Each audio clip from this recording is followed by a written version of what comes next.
We're gonna try and be your anti-interview. Perfect. I think this already is an anti-interview at this point, right? Yeah, that's we like to structure it that way. Yeah, yeah. So we're super easygoing. You can, doesn't matter if you curse or whatever. All right. And yeah, we just hang out, have a good time. What we do is we have a promo piece that comes out the Friday prior to your episodes coming out. So it's something called "What's Your Bacon in 7 Questions." All right. We ask every one of our guests, and it's like quick 5-10 minute piece that it all depends on what your answers are. Right. And then we hop right into the full on episode. Sounds good. All right. Is there any kind of preparation, a mental preparation I should have for the "What's Your Bacon" stretch? If you have a drink, feel free. A drink would be great. Wipe clean, have a drink. Yeah. What a good idea. Hold on a second. Bacon! Bacon is my podcast! Bacon! Bacon is my... Bacon! Bacon is my podcast! Bacon! Bacon is my...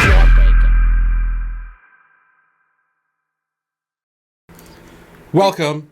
Bacon is My Podcast is a show about life, and it is brought to you by a place that helps you shave your balls. Mm-hmm. Go to manscaped.com.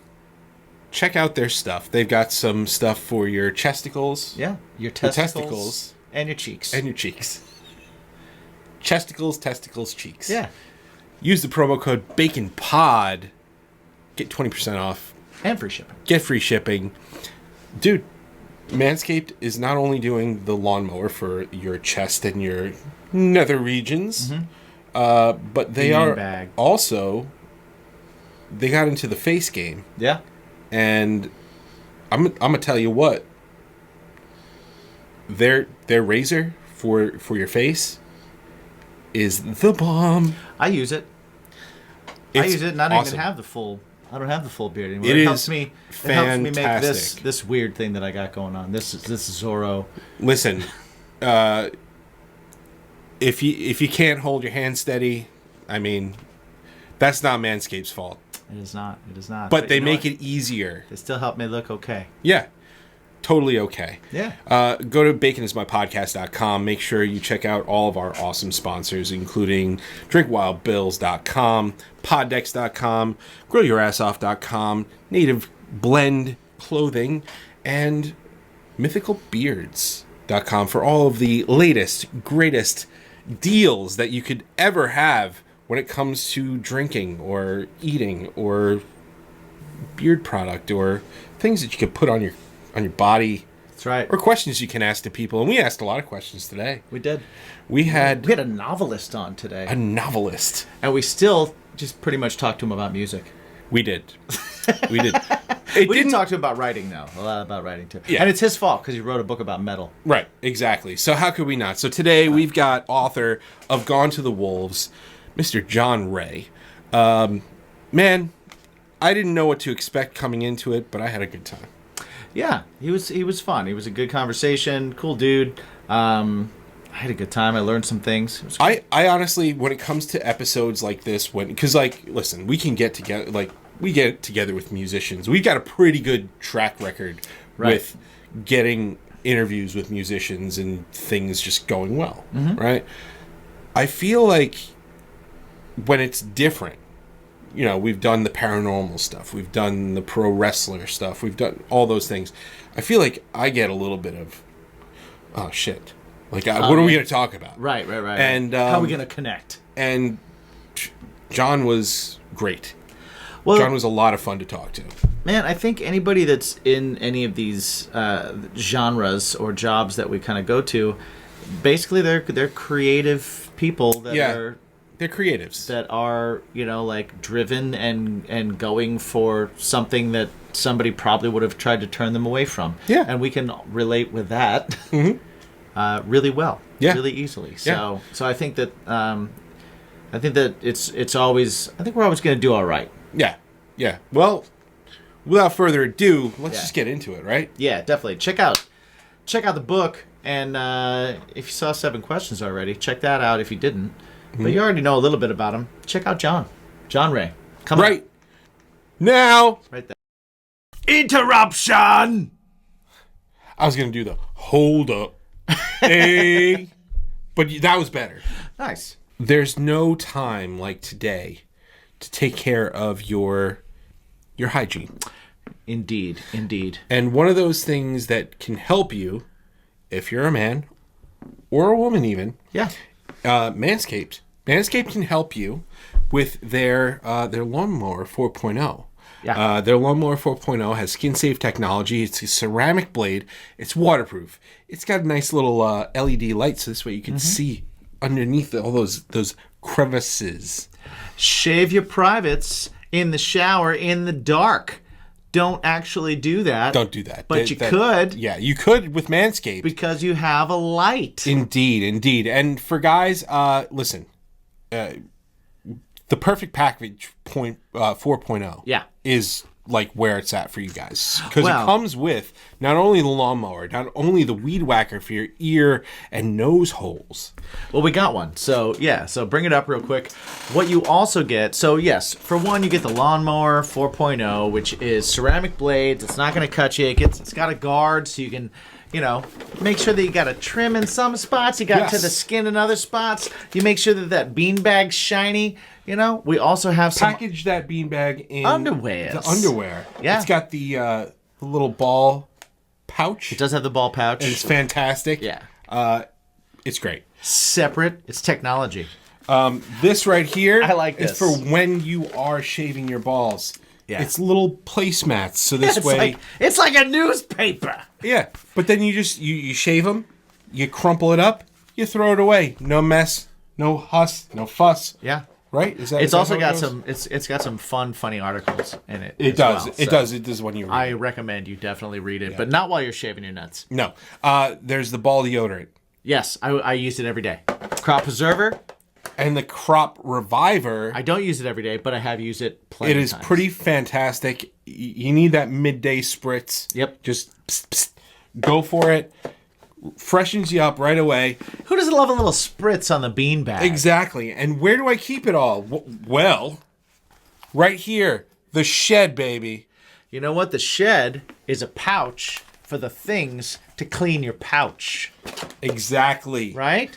I use it personally for my toiletries when I travel. You do. I've seen it. I've got multiple. I've got a few of them. Uh-huh. So, yeah.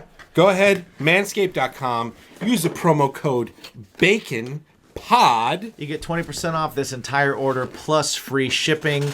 Not only can you get the Perfect Package 4.0, but you can sign up for their program where they will send you new stuff automatically. New blades. Every month, every 2 months, every 3 months. You decide what you need. If you need new blades every 3 months, they'll send you new blades every 3 months. If you want to check out maybe the crop mops. I can't talk about the crop mops enough. They're my favorite thing. Yes. Get those every month. When you come and you hang out with us and we see you and stuff like that, we always have crop mops on our person. So yeah, it's make like sure a you business ask card, us. but for Manscaped and not us. Yes. So go ahead, manscaped.com, promo code BACONPOD, 20% off, free shipping. Call it a day. Thank you very much. Yeah. Right now, I want to welcome an award-winning author.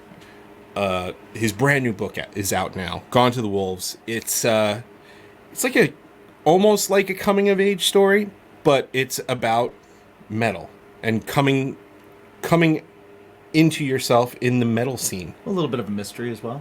A little bit of mystery. A lot of fun. I'm about halfway through. No spoilers, buddy. Right. So chill. Ladies and gentlemen, John Wray. What's going on, sir? I'm just sitting here, encouraged by you guys before the podcast started. I'm having a little bourbon. Yes. Yeah. Here's a plug for this bourbon here. It's way more expensive than bourbon should be. Yeah. But it tastes good. We do whiskey here. Actually, the most expensive whiskey we have is here. It's the special occasion whiskey. Right. It's a Redbreast 12, or is it 15? Wow. It's a 12. It's a 15. 15, yeah. Never heard of that. Oh, Redbreast, if you ever get a chance to, it is heavenly. but this Is is it the a Scotch? 15. It's an Irish. Yeah, Oh, it's an Irish whiskey. Irish whiskey. Got it. We- Redbreast. yeah, Redbreast. Not a sponsor, could be. We'd very happily consume Hit us your up. whiskey. I'm taking a good friend of mine for his 40th birthday.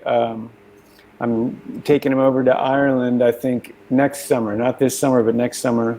Nice. So I need to brush up on my Irish whiskey knowledge before I get over there. You know, I mean, obviously you can't go to Ireland and ask Sure. for a Scotch. I mean, they would hoist you into the sea. That is true. They would. That is true. With So good I need reason. to, I know my Jamesons and a couple other things, but I kind of need to get educated. Yeah, some good ones. Redbreast is top notch. That's probably my favorite. Okay. Then there's Powers. Powers Right. is very good. Proper 12 is trash. That's trash. Copper 12. Don't. pretty That's awful. that's the Conor McGregor thing. We actually had a bottle of that. That was like the tester episode. I'm trying to remember the name of the one that I brought. Sexton. Sexton. It's here. Sexton's a decent one, here. and Okay. it is the first one ever women-run distillery. And it's called Sexton. It's called Sexton. Sexton Oh yeah, comes in this nice. It's got a fun little hexagonal bottle. hexagonal bottle. Yep. I will say, as delicious as this is, and as cool as the bottle looks, terrible design. Yeah. Yeah. Hard to read the label.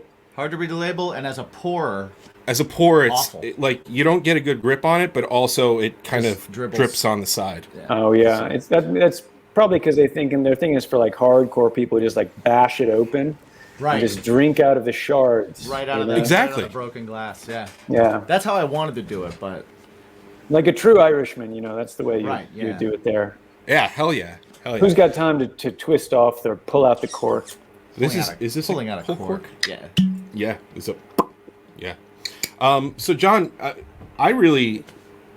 I'm about halfway into the book, and Yeah. I'm enjoying it. Cool. What I want to know is like your inspiration behind it. You've mentioned to us that you were in a band in high school. You hang out with a lot of musicians, stuff Yeah. like that. You mentioned Death in the What's Your Bacon in 7 Questions. Now, Yeah. was this the band Marmalade? Oh wow, you guys have done your research, man. So Wow, we do here. I think I've been in a lot of bands, you know. Okay. And playing all sorts of different instruments, helping out where I could. Yeah, I think, you know, I started in high school, as I was telling you guys, and just wrote up this article in Esquire about how terrible that band was and how much it sucked. Right. But how the thing about music is, unlike other types of art making, I think, is that even if you're terrible at it and what you're producing is total garbage, it's still kind of life affirming to do it. You know, Yes, it's yeah. or at least it's fun to do it. Yeah. And you know, that's definitely not true in anything else that I ever tried. So so yeah, I mean, I've been a musician since way back, but not particularly good at it. You know, Well, but a believer in it because it really helped me. You know, when I was Yeah. a kid. Well, I just love, and you're from Buffalo, and Yeah. we're talking like pre Every Time I Die days, but they're Yeah. a Buffalo-based band, and So is metal Cannibal act. Corpse. Yep. Exactly. So is Rick James. I mean, we could go back. We could go back Yeah. in time. But so what? Have you had those experiences out in LA or anything like that, or is this just kind of like knowing some of the stuff that goes on? You know, like you got Motley Crue, that's an open book, and you've got Yeah. a lot of these bands that the stories and stuff. So was anything pulled from your real life, or in terms of like the stories of going out to LA and things like that, or is this just kind of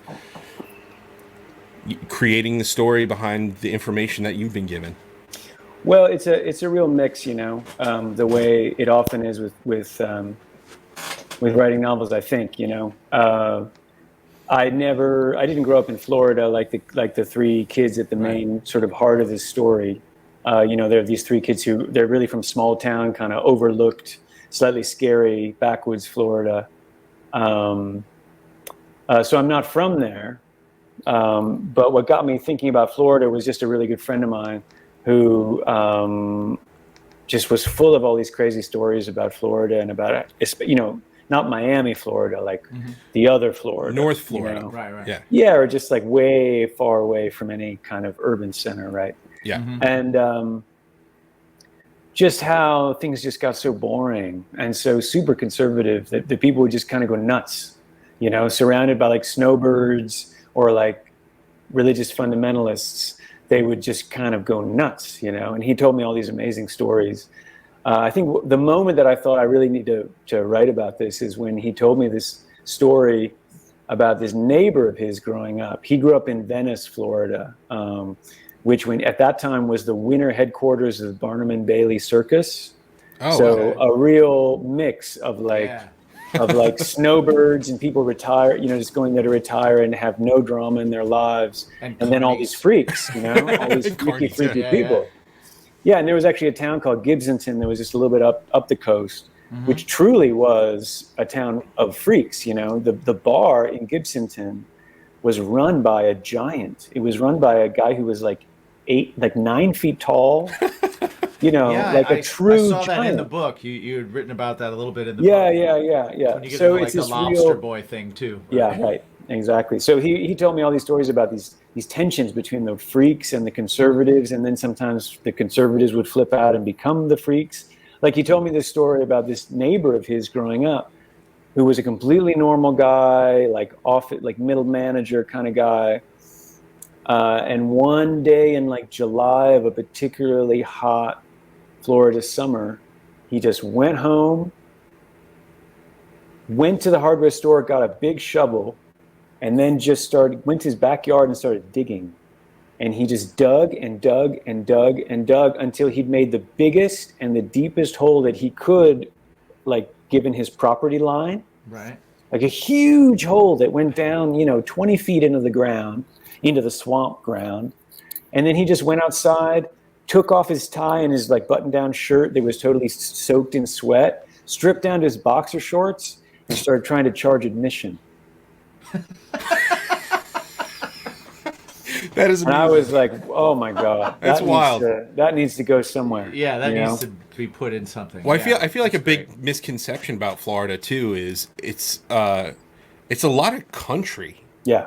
Like a lot of country. And people I don't think people realize that. They all think Miami, they think touristy Orlando, Tampa, that kind of stuff, but man, well, I mean, if you look at Florida or any other island or any other landmass, people think of Florida as the beach, but the beach is a little line that goes around. It goes around the edge of Florida. Yeah. Yep. And everything in between is insane. Right. Yes. At least that was. I mean, according to Jared, this guy, that's how he described it. So I didn't try to make Florida look crazier than I think it is in the book, but it definitely, like, when you're a writer, that's the kind of stuff that really gets your blood pumping, because you're just like, shit, wow, like just scratch the surface and you get right into the crazy. That is like God's gift to any writer, So that's why it started there. And then the metal thing, I mean, it just so happened, like I decided to make these characters basically my age, born when I was born. So then I was like, okay, I'm going to write about like the late 80s, early 90s. That's when I was a teenager. And that happened to be this moment when this crazy form of like really underground, really non-commercial metal was kind of being born and created in backwoods Florida or small town Florida. That then, like, these are bands. These are kids who had never left, the suburbs of Tampa, who were suddenly selling 200,000, 300,000 records, and just a global impact of this music that was then called death metal. Right. Which was a presence for me growing up because Cannibal Corpse are from Buffalo, where I grew up. Yeah. But it wasn't necessarily my music. It was just such a fascinating moment, like that has got to be one of the most uncommercial, anti-commercial, hard as hell to listen to forms of music to have ever been a global sensation that I can't even think of anything to compete with that. Yeah, I mean, how enthralled in like metal culture were you when you were younger? or is it just something that we all listen to everything? Well, because you nailed like even just at the very beginning of the book where you're describing the characters and you're describing, okay, this is a character that loves Hanoi Rocks and is also into this, but would never be caught dead, but it manages to not get beat up and not, and this one likes you too and likes becomes enthralled into the music scene. But then even the attitudes and that like don't bring your glam shit into our air, like all that stuff was like stuff that I remember from like getting into music when I was a kid and growing up in it as well and kind of being in bands. It's like being in bands too, like like you're not heavy enough or you're too heavy or you're this or you're that. Yeah. So it's like I've heard all that stuff before. So how in it were you? Because you really nailed like how that feels. Thanks. I was like a weird kid. I had sort of one foot in, Buffalo, New York, when I grew up was very metal heavy. It was like metal was in the air. And the local bands that were becoming big were mostly metal bands, even if later they kind of took a different direction. Right. But I was sort of like, the first show I ever went to that started to get me interested in metal was actually Black Flag. Oh, okay, yeah. Who later, they were, they kind of started out hardcore and they did actually get more and more metal as time went on. They were almost kind of crossover by the end. For sure. For sure. And then bands like Suicidal Tendencies and things like that, But I was kind of more, like I had one foot in that, and then I started going to these more kind of like extreme metal shows that were happening. Honestly, at the beginning, just because there wasn't that much option in Buffalo, like if there were local shows happening, you kind of went there. I think that's why a lot of these really interesting, more extreme or just way out in left field kind of musical movements, they don't necessarily start in New York City or in Los Angeles or wherever, like they start in places where people kind of, they're maybe a little bit bored and they'll just go to see whatever, that means that actually makes them more open to weirdness than they would be in like a place where you have a billion options all the time,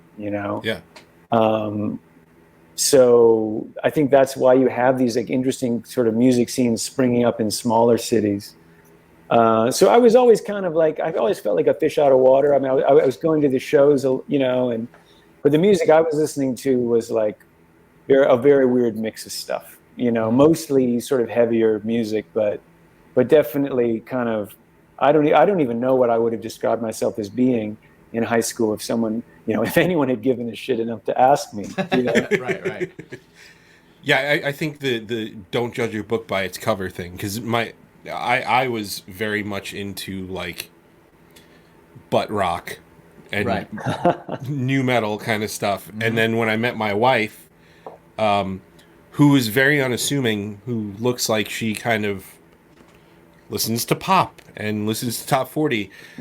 She's the one who sent me into like the metal scene, right? And like the hardcore, post-hardcore, that kind of stuff. And well, that's something I was really interested in kind of getting into in Gone to the Wolves, because there's this thing, I could go on about this for hours. There's this bias against metal in mainstream American culture, which I think has a lot to do with class. Mm-hmm. Like there's all sorts of movies and books about punk and new wave and even hardcore. These are things that have been kind of like accepted more by the mainstream, in part because the teenagers who listen to those kind of bands went to college. Whereas metal is perceived as this kind of like, we don't like to talk about class in America, but to me, it's like metal was more for the kids who maybe weren't going to college, and like, how many of those people ended up working for the New York Times or for the New Yorker or for Spin Magazine? How many of those kids became the gatekeepers, Not many. You know, I mean, obviously there are some bands that are the exception. Well, we'll let Metallica in, blah blah blah, you know, to our club. But I really wanted in writing Gone to the Wolves to show that like a lot of different types of people were into this music and maybe are into this music. You know, it's not just like greasy, long-haired, like reactionary white guys. You know, not at all. Not in my experience. You know, so you have these three friends in the middle, at the center of the book. One of them is kind of like me. He's kind of like a, you know, skinny white nerd who doesn't fit in anywhere. And then you have his best friend Leslie, who's, you know, who's black, who's bi, who's like super extravagant and kind of like there's crazy outfits. Hanoi Rocks fan. Yeah. He's a Hanoi Rocks fan, but somehow he's smart enough and knowledgeable enough about metal that no one fucks with him. You know? Right. Yeah. And then you have a woman, you have a girl who's the kind of the third point of the triangle, who's in a way the toughest and most badass of any of these guys, you know, and the two dudes are kind of in awe of her a little bit. Yeah. So I really wanted like a pack of kids who are a little bit more diverse than we think of metal fans as being, because that is my personal experience of it. Yeah. Yeah, it's very cool because I grew up with those three. You know what I mean? Like I knew I can point out people in my life that were that, you know, I have the friend of mine that the girl that's a friend of mine in high school that was not only obsessed with metal, but she was very obsessive with it being true and being genuine and being you know, like false metal, fuck false metal, you know, like that type of thing. So you know, getting to know the characters in the book and everything, I was like, oh my God, I know you. And I'm sort of you and sort of you mixed. Sort of you and sort of, like it was very, very cool. Which is that's why I wanted to ask that, because it just seemed like, you know, it didn't seem like you wrote that out of just whole cloth. That was like you wrote out of, you know. No, that was something that I knew a little bit about, I guess. But it's funny too with metal, because even more than like, you know, I remember like in the kind of like indie rock or the grunge era, there was so much talk of selling out and like who was real and who was fake and all that. But metal is actually way more that way, you know, like no one wants to be a sellout. Everyone wants to be like only doing it for the pure love of the music, you know. But at the same time, ever since, you know, going all the way back to Ozzy, going all the way back to Black Sabbath, you had a lot of theater involved in metal. You had a lot of fantasy that is, of course, not real, right? So it's a crazy mix of like artifice and theater, like Dio, you know, obviously Sabbath into especially like Ozzy, and then of course the 80s, all the costumes and all the crazy stuff. You know, and then, you know, people watch the Osbournes and they realize that Ozzy's just like kind of a nebbishy, homebody, like basic English dude, you know? Like he's not Satan, you know? So there's this crazy tension between people who are like, oh, true metal, you must be true to yourself, you know, like don't be a faker. But at the same time, there's a lot of fantasy, and that kind of contradiction always makes for a fun thing to write about.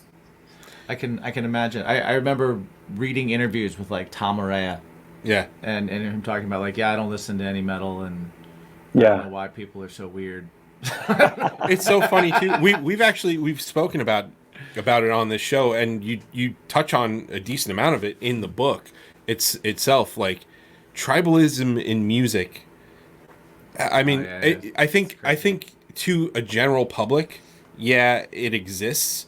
But when it comes down to the musicians that exist in those worlds, it couldn't be any further from the truth. Yeah, you know, that's right. I feel like that tribalism is more of somebody who isn't a part of the music writing or the music itself, and more of this is what I like and that's it.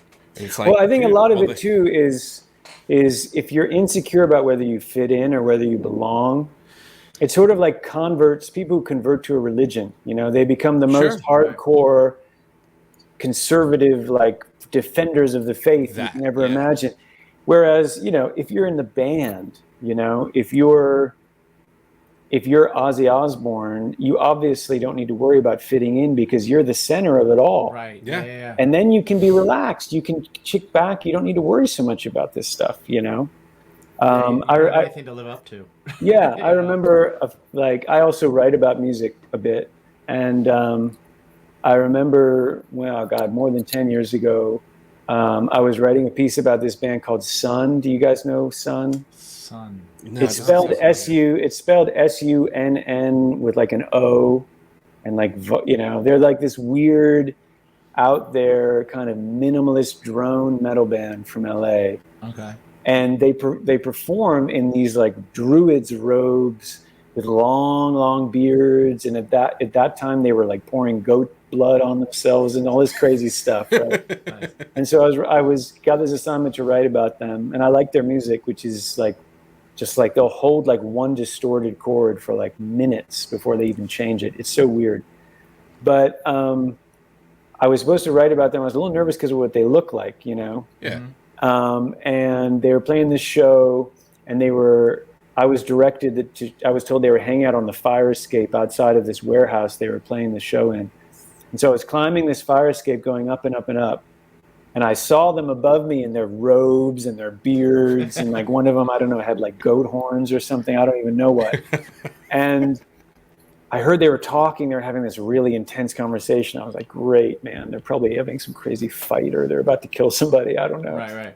And as I got closer and closer, I heard one of them say, "It's just so hard on the road to maintain a relationship, man. It's just like, it's hard to keep it together, And they were having this like cuddly conversation about their girlfriends, And then they started talking about how much they loved Stevie Wonder. Right. It's like when you kind of look behind the curtain, there's all sorts of great surprises there. For sure. Quick reminder that this show is brought to you by our brand new sponsor, Mythical Beards. Check them out, mythicalbeards.com. You can get stickers, you can get hoodies, you can get all that kind of stuff, but most importantly, you can get shit for your face. Keep your beard fresh, keep it clean, keep it groomed. If it's good enough for Mick Foley, God damn it, it's good enough for us. I'm wearing the Kraken right now. I am actually wearing the Dracula. Nice. And that's why I smell like an old-time barbershop. If you go to mythicalbeards.com and use the promo code BACON15, you get 15% off your entire order. The show is also brought to you by our good friends at GrillYourAssOff.com, where you can also get 15% off of your order of all spices, grilling rubs. they're delicious freaking sauces. Yes, delicious sauces, all that kind of stuff. Every season is grilling season if you like to cook. Yes. So definitely check it out. GrillYourAssOff.com. Use the promo code BACON, because it'll keep your grilling season all year fucking long. 15% off with the promo code.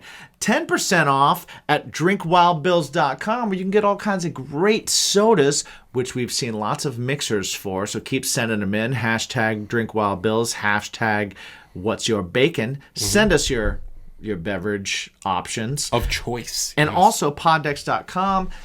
You can see them in another part of the show. Yes, indeed. But both of those, 10% off, use the promo code BACON. So Yes. check it out. Let us know what you think. Let us know what you got. Use them. Find them. If you can't remember what we just said, go to baconismypodcast.com. Everything's there. Check it out. Thanks for watching. Absolutely.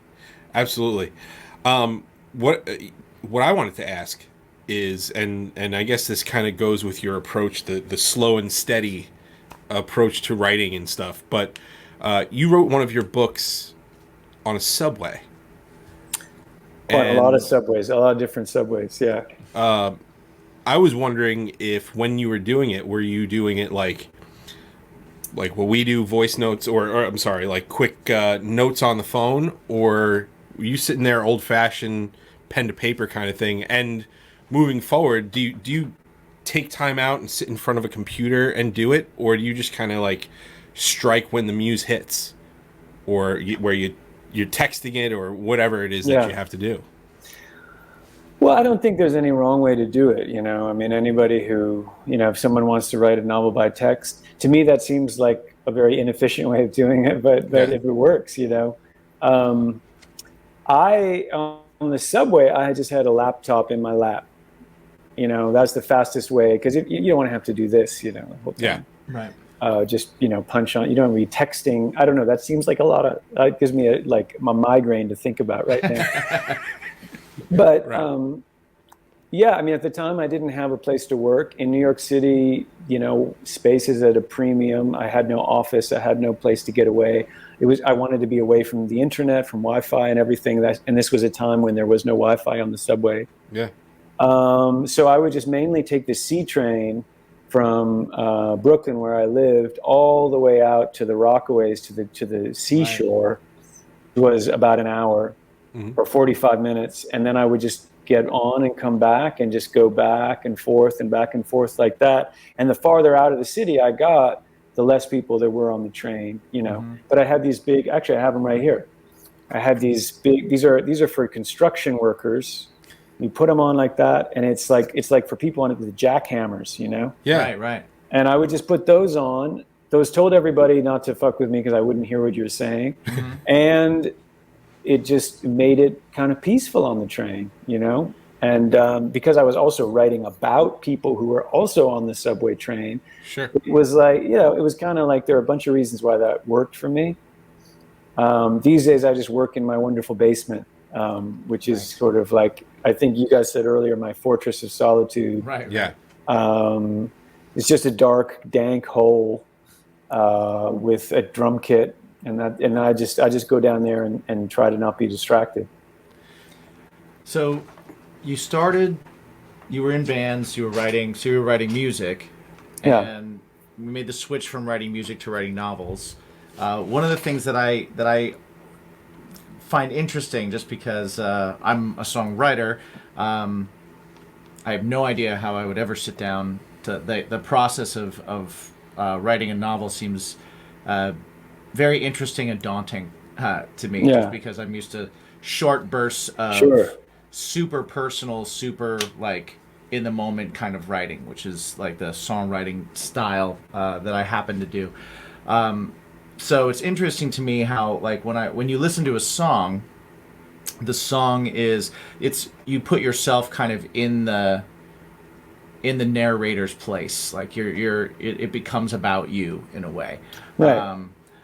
And when I read a novel or I read a book, I tend to not do that. I tend to look at it as though I'm watching somebody go through a situation instead of trying to put myself in the situation.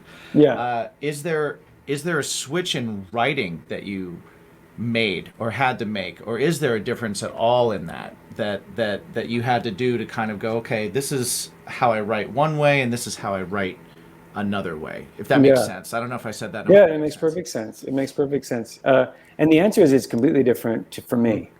Totally different. I mean, it's really, I think about this sometimes. It's sort of funny, when I was I didn't write the songs in every band I was in, but in the bands where I was writing the songs, I was usually writing all the songs. And, quite, like writing a lot of songs a lot. And what's funny is that in those songs, I never paid any attention to the lyrics. I would we would sometimes play songs that had like a few lines of actual lyrics, and the rest of it was just me mumbling into the microphone in ways that sounded like maybe I was saying something. Right. And it's really weird because, I mean, these were loud bands, and probably if those bands had, gotten to record, I would have then sat down and really, finished the songs. Right. But, it didn't bother me. I almost felt like beside the point a lot of the time. I was like, well, if the vocal line is like interacting in an interesting way with the chord progression, then good enough, So it was a completely different. The words for me were just like rhythmic little placeholders while I tried to figure out how the vocal melody would go relative to the progression. Okay, interesting. And I often wondered, because I actually was still in bands for a while when I was starting to write novels, and I would often wonder, like, why does this not bother me? why can't I write a song with lyrics that I'm satisfied with? And yet, of course, the other thing that I do is only words. I mean, maybe that's why. Maybe I was just kind of tapped out and just didn't have. I don't really know, but to me, it's an absolutely different part of my brain. And I'm a better novelist than I was a songwriter. My songs were they were okay, but they always sounded like somebody else's songs. You know, I don't know. I always felt like I was in the wrong art form when I was writing songs. I was kind of glad to be able to stop, to be honest. Not because songwriting is not fun, and I wish that I could do that, but it just wasn't exactly the perfect fit for me. It's interesting. I actually, it's funny the way you said that you would just kind of like mumble or whatever, just have placeholders and stuff, because I've had bands that they were like, I've had bands that were like super stoked on a song, like, oh man, this is gonna be, we gotta play this at the next show, and I'd be like, all right, cool. And then they'd go back and they'd like watch the recordings. They're like, what are you even saying? I was like, I don't have any words. And they're like, we're not allowed to do that. And, yeah, but the song went over really well. Right. It worked. Does it really matter? There are some great, there are even like some pop hits that were, heavy rotation on the radio, where the bands later confessed that they didn't have words for all the parts, Right. Listen to Yellow Ledbetter. Right. That song still doesn't. Yeah. I mean, there are a lot of examples of that. I mean, Inagata-Vida, obviously. Yeah. Or that big new wave hit, Ça plane pour moi. You know that song? Yes. Yeah. That's just bullshit. That's nothing. That's nonsense. Yeah. I have a really important question to ask, because I think inquiring minds want to know is when the Lowboy Pixar movie comes to Disney Plus. Oh man, that book, because it sold pretty well, it got shopped around a lot in Hollywood, and a lot of people, there were a lot of conversations, and at the end of every meeting I was like, why did we even have this meeting? Because at the end of every meeting they'd be like, yeah, well, I mean, we think it's great and everything, but it's so depressing. We could never make this movie. And I was like, well, why'd you bring me here in the first place? Why did I get on the airplane? I mean, you guys could have sent that to me in a telegram, or a text, whatever, or a smoke signal. You could have held up a sign and just taken a picture and sent me that, Yeah, it's not going to be a Pixar movie anytime soon, because that's it's a pretty dark book. Yeah. Well, the reason why I brought it up, for those of you who are wondering, you did a fun little interview with Zach Galifianakis. Oh, and how the hell did you keep your shit together for so long? Oh, man. Well, that's the thing. I mean, that little kind of clip is about 2.5 minutes long. I don't know, let's say 4 minutes long. And we recorded 45 minutes. Like, he came in, he said, oh, what are we doing? I said, oh, well, maybe you could pretend to be me, and I'll ask you some silly questions, and you can just improvise the answers. He's like, all right, sure, fine, let's go. And literally for 45 minutes, he just did it over and over again, and we were just dying. We were dying. So what you see then there in that little clip, which I think is still on YouTube. Oh yeah. Those are the only 4 minutes when I wasn't losing my shit. I mean, I had a high opinion of him before that. I liked a lot of stuff that he had done. A lot of his early stand-up I thought was great. But you see a stand-up comedian and you think, okay, he's probably spent years figuring out what's funny, what's not, what works, what doesn't, which is often true, of course, But this was absolutely mind melting, because he didn't even know in advance what the premise was, and he just, every single question I asked him, he came up with like the most crazy, hilarious, and some of them were really long, and we couldn't use those either. Right.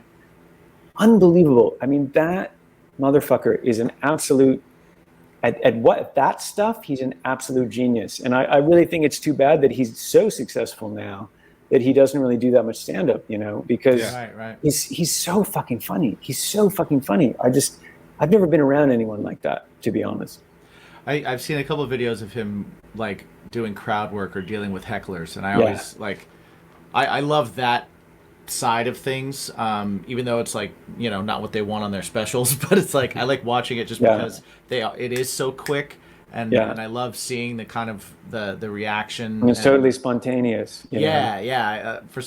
And he's incredible with it. And he has this great special that actually was released as a special called Live at the Purple Onion, I think it's called. Right. And there actually are some clips of him dealing with, not even only dealing with hecklers, but also just going into the crowd and embarrassing people. Right, doing crowd work and stuff. Oh my God. Which is incredible. And Between Two Ferns was just a Yeah. genius show as it is. But you know, it's like what people used to say about Robin Williams, you know, like seeing him in the flesh, just saying the first damn thing that comes into his head. Right. And having it be the funniest thing you've ever heard. I mean, that's just a weird, it's like a gift, like sixth sense or something, or ability to foretell the future or something. It's just it's unnatural. That doesn't happen. Yeah. Robin. Oh man, it's Robin amazing. Williams. I cry. I literally cry at. I have his Live from Broadway DVD, and I cry every single time I watch it because he's just so much energy. It's insane. It's and insane. He's another guy. I mean, he almost got too successful. Then he's playing. You know, instead of like working on a stand-up routine or whatever, going out there a lot, he's in Hook or he's in, you know what I mean, Moscow on the Hudson or something. Yeah. Perfectly fun movies, but like. You know, or Richard Pryor is a perfect example. You know, I mean, I love Silver Streak, and he was funny in Superman and everything. But the man should have just been doing stand up the whole time, because he was put on this absolute genius. To be on stage. Yeah, exactly. Yeah, it seems like comedy is hit close to you. So who's your favorite all-time comic? Wow, that's hard. I mean, it also depends on if you mean stand-up or if you mean, you know, in films. You know, I would say in films, maybe, I don't know, maybe Gene Wilder. Okay. I think Gene Wilder is so good in movies. Like, he's so good in Young Frankenstein. He's so good in Silver Streak. He's so good in Blazing Saddles, you know. If you're talking about stand-up comedy, that's where I was headed. I love Richard Pryor. I think that Zach is really fucking amazingly funny. I think that oh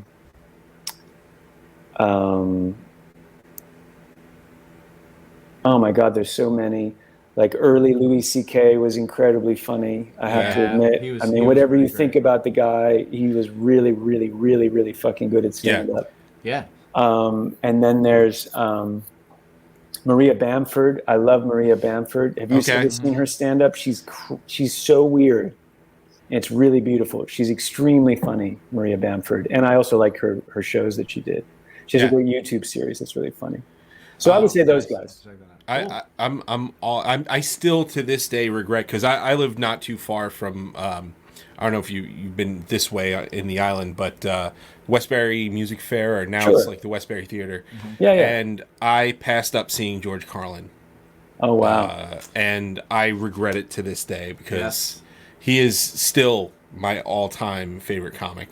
Well, that's like, you know, I mean, at that point he was probably old, and it's like, you know, the people, like, I passed up, I think I had a chance to see, I mean, if I think of all like the famous great musicians that I had a chance to see and that I didn't go to see because I thought they were washed up, you know, like the Rolling Stones or Paul Simon or Bob Dylan or Leonard Cohen, you know, like I was just like, these old guys, and then of course, then they're gone.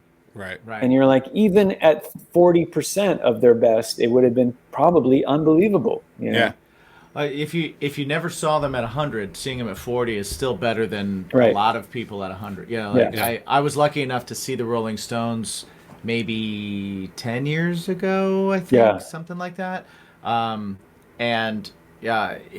that absolutely blew my mind. Yeah. Obviously, the You know, guys just they're like- just really good at what they do. Yeah, You know? like just seeing people that are, again, seeing people that are doing what they're obviously the best at. You know, like it's their who they are and what they're best at and incredible at in life. It's like, Yeah. I mean, I was always more about like, oh, I want to see, the up and coming bands that nobody knows about too. yet. You know, Yeah. but that means you see a lot of crappy bands. that's true. Yeah, That's true. Yeah, That's a lot of risk versus reward that you're playing Not a with. lot of return on investment there. Yeah, very true. speaking of return on investment, bam! that. You like that one, right? Look at that was that. good. John, I don't know if you know this or not, but we have a few awesome sponsors. One of those sponsors Damn, what a segue. is a company called Poddex. And what Poddex does is they create decks of cards for people who don't have verbal diarrhea like we do. And they pick like different topics, different directions to go. Within each deck is a topic. Within each deck is 50 questions. Wow. So what we like to have our guests do is pick from one of these decks, and then we'll pick a card at random. Okay. So we have the episode deck, we have interview deck 2, Would You Rather, What the Heck, What the Fuck, and How Dare You? Wow. I'll take what the fuck. What the fuck? What the fuck for 20? What the fuck Yes. for 20? So, while Mike shuffles the what the fuck deck, I will tell everybody within the sound of my voice you can go to poddex.com and you can check out all these decks plus more. They also have an app if you don't want to handle cards with your grubby little hands. You can do it on your phone. Yeah. Right? If you do like to support places, they have t-shirts as well as the cards. If you don't want cards, you just want something to wear on your chest piece. They're nice soft t-shirts. They don't chafe the nipples like shirts you buy at the 7-Eleven a block away from the concert you went to see. Check them out, poddex.com. Use the promo code BACON. Because everything's better with bacon. Yes, and you will Obviously. get 20% off of your order. Alrighty, I'm going to fan these out here, John. I'm going to take the finger power. I'm going to start my left to my right, which is your right to your left. You tell me when to stop, and that'll be your question. Stop. Stopping already. Here we go. Look at that. Now, I will tell you, as I tell everybody, how they gauge what a what the fuck question is wildly variable Yeah. in this. It could be a very benign G-rated what type of All question, right. or it could be like a, what did you just say to me? Like either of those things could happen. So we'll see. We'll right. see what we got. It'll probably be weird though, right? Hopefully. Hopefully. What's the grossest thing you've ever seen somebody do in public? I mean, I live in New York, so I've seen a lot. Yes, right. Yeah. You spent a lot of time on the subway too. Yeah. I mean, I once saw, I'd just gotten out of the subway and I was in the old Penn Station before it got kind of, gentrified or whatever you want to call it. And there was a maintenance worker who was, had like one of those rolling buckets, and they were mopping down this kind of concrete ramp leading down to the subway. And next to the maintenance worker was like this guy playing electric guitar for money. And he was really good. So I stopped there, I was watching him, and the maintenance worker stopped the bucket and was like going a few feet away to do some mopping. And this guy ran up and dropped his pants and just took a dump in the maintenance worker's bucket. And the look on his face, he was just like, oh, I just really had to go, It was like this, he looked like a banker or something. He had a suit and a tie on. It wasn't like someone who was maybe, living on the street. This was like, this looked like a guy who he couldn't even make it to This was an emergency. Penn Station bathroom. Right. And then they couldn't get him off the bucket, He was alive. He looked at them like really sad and frightened. He was like, it started, I can't stop it now, Oh my God. So wow. That's wild. That just is one thing that pops into mind. I don't know. Yeah. You Yeah. know? That's I may have thing seen to worse, see. but that's just occurred to me. I just recently went into Penn Station about 3 weeks ago for the first time in a little while, because the last time I was there, I went in and it was all boarded up. right. And no more Rose's Pizza, which is super, super sad. Yeah, that was sad. But yeah, it's so weird going in there now. Like it's like super commercial, super nice. It's like, where'd it go?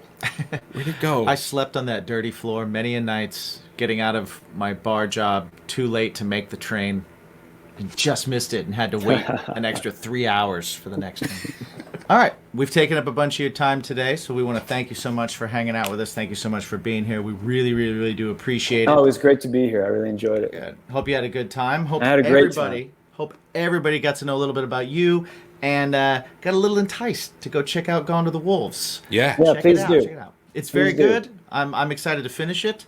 It'll blow your mind, I promise. If not, I'll give you your money back. It's Sweet. It's wrapping me in. It's definitely wrapping me in. Yeah, So I'm we're very getting excited there. about that. Awesome. So once again, thank you so much, and we want to give you one more chance to just let everybody know where they can find you, where they can find the book, and any relevant information that you would like to share. All of the things. Yes. Well, my name is John Wray. I wrote a novel called Gone to the Wolves. It's all about these three crazy metal kids and how they survived their teens and 20s. And you can get it at any old bookstore or online, probably any old place. And that's all you got to know. Nice. And I will ask you once again, I asked you right after What You're Baking in 7 questions, and I will say after having this conversation, we talked a lot about music, we talked about writing, we still talked about the basement, we talked about everything. If it hasn't changed, that's cool, but I will say one more time, John, what is your bacon? Maybe changing my baby's diapers, because I think that's what I'm about to go do. And I'm trying to think positively about it. Right. Yeah. We're turning that into a good thing. We're turning All that right, leaf over. that's my bacon tonight. Yeah. All right. Well, everybody at home, make sure that you check out the book, you check out everything, and ask yourself every single day, what is that thing that makes your life a little bit better? What makes your day a little bit better? What makes everything a little bit brighter? Stay positive always. Remember to ask yourself, John, what do they ask themselves? What is your bacon? What's Yes! your bacon? Woo! Welcome back. Here we are. Here we are. John had to go change a shit diaper, I think. Yes. Yes, if it looked like or sounded like the show ended abruptly, that's because he literally was like, hey guys. I got a There's- child I got a situation. child situation. It was And like, as you know, I have childs. Wrap it up. I have multiple childs. yeah, And when there's a child situation, wrap it up. wrap it up. You gotta go. I wrap it up so that I don't have a child situation. Yeah. Yeah. Well, I also do that. also do that. Yeah. Also do that. But yeah, thanks, John, for coming on. I'm excited to finish up his book. And if you haven't yet, go ahead and check it out. Gone to the Wolves. I think it's a pretty cool concept, and you know, it's growing up in metal. And if you don't understand the metal scene and maybe some of the stuff that happens with tribalism in music, You'll like, know it's the really people. cool. I like You'll know, yeah. when I was talking to him about it, I was like, that was fully legit. Like people out of place. I know those characters. Yeah. I have friends. I can point back to people in school that I knew growing up. I can, point back to situations where it's like, oh man, I know this person. Yeah. So that, I mean, if you are of the age group where you remember any of the late 80s, early 90s metal scene that Yeah. was kind of coming up, you will absolutely, get it. You will understand. You will understand this book. Absolutely. And you'll see yourself in it somewhere. It's pretty cool. For sure. All right. Well, first off, we do want to thank our patrons. Yes. You help make the world to go round. You spin me right. You keep round, the baby. lights on. You keep the glasses full. Like a record. So we baby. want to thank you.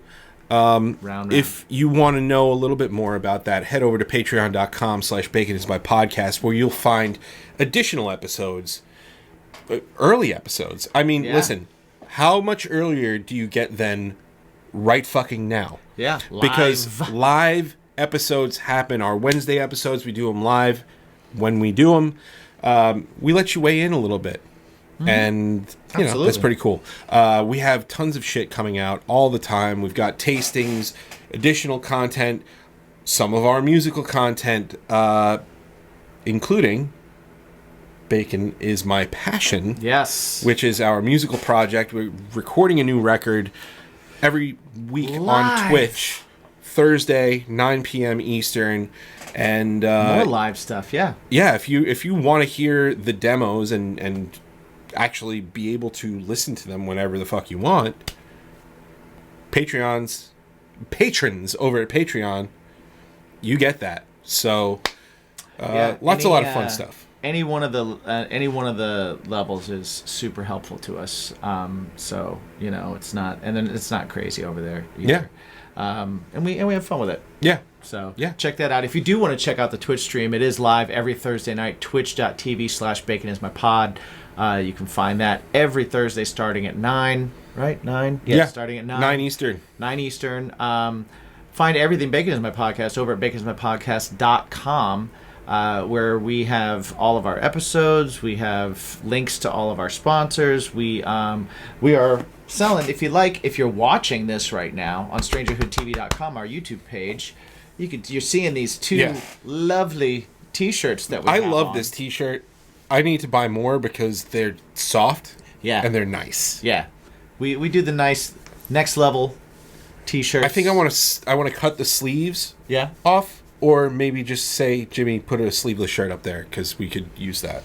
All right. We should do a sleeveless shirt of this. We'll see what we can put up there. Please. But yeah, if you like the shirts, jump on over there. Bacon is My Podcast. Every little bit counts. .com and helps. Get yourself a shirt. Take a photo of yourself in that shirt. Put it online with the hashtag What's Your Bacon and hashtag Bacon is My Fashion, and we'll see it. We'll check it out, and send you something nice. Let's start picking one a month, as long as there's enough of them up. Mm-hmm. Right? We'll pick one a month, and that one person a month, we'll post it. We'll shout you out, and we'll send you something or do something nice for you. We'll give you something nice. Yeah. We can give you something nice. Let's start doing that. Let's encourage it. Do that. Get with us. Get with us online. All right? Jimsy. Yeah. Let's start signing off here. Where can they find you and your things? My personal things are at Jimmy G Shoes on all the socials. My band Craving Strangers at cravingstrange.net, where you can find links to everything that we do. StrangerhoodTV.com is the YouTube page that is the home for not only this show, not only shows from our friends in the scene, like DJ with the top 20, like Chris with my top 5, and Jamming with a Stranger, but you can also find all Craving Strange's videos, music, and everything on there, as well as Something Heavy's videos. Yeah, we're putting videos and playthroughs and all that stuff as well. So check that out, please. Hit the like button just so that more people find it. You know how it goes. Just help us out. Where can they find you, bud? Personally, at me, my own self, Mike, on all of the socials. You can find out about my family, about mostly my podcast and my band. And my band is at Something Heavy Music on all the socials. Check out Something Heavy on all streaming platforms. Thank you so much for the response to our single, Separate Ways. We have just submitted our next single. Nice. Coming out in June. Yeah, we are also on the race to 1,000 followers on Instagram. We are almost there. Yes. Bacon's My Podcast is, where are we at? We're at like recently 930 something. Yeah, so we're on the push to 1,000. We want to get to 1,000. Yes. Right? Help us get there. So share us with your friends. Instagram.com. If you're not following us already, right, do it. Let's go. Yeah. So let's do that one. Don't worry about we're on Twitter and TikTok and all that other stuff, but Instagram, the March to 1,000. March to a K. Race to 1,000. Yeah. That's the thing that I put up. The race to 1,000. Yeah. The race to 1,000. But we can do a March one too. No, I like the race. Oh, okay. We should make a T-shirt of the race because I like that. I like that graphic that you did. Oh, cool. So maybe that'll be up there. For when we get to 1,000, we'll put the T-shirt up for sale, and for a discount. Yeah, we'll do some fun stuff. Like 1,000% off. Yeah. Wait, what? No, we can't do that. That's bad. That doesn't work. That's a bad idea. I will send you the T-shirt and money. Jimmy is not our marketing guy. No. I just make things look okay. Yeah, he makes things look good. Like this hardcore shirt. All right, guys. Thank you so much for checking us out. And always remember to ask yourself one super duper duper duper duper duper duper derp derp. I just derped. What's your bacon? World peace. Derp.